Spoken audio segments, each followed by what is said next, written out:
Hello, my name is Cody Newcomb, and I am an MSP consultant here at ProValTech.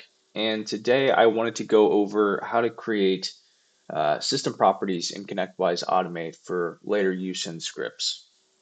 First, what you'll do is go to System here, and then Configuration, and then we'll select our dashboard.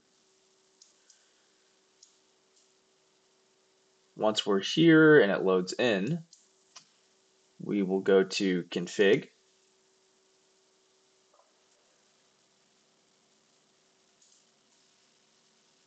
Configurations, and we will scroll over until we see properties.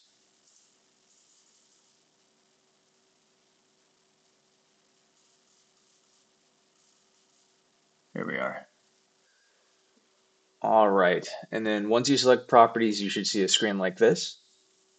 And then adding a new property is pretty simple. So uh, to add that property, we can just type in the name of the value here, and it can be anything. So we'll just put in test one, and then we'll add the actual value name, which we'll do test one.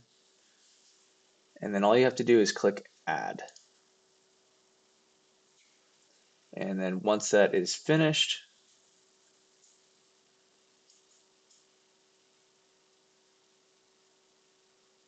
and the SQL is done, that variable will be added.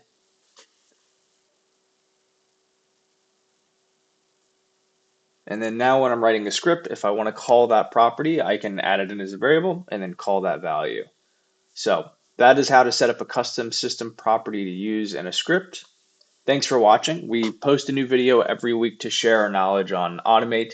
So let us know if there's anything else you'd like to see, or if you have any questions, please let us know in the comments, and don't forget to subscribe. Thanks.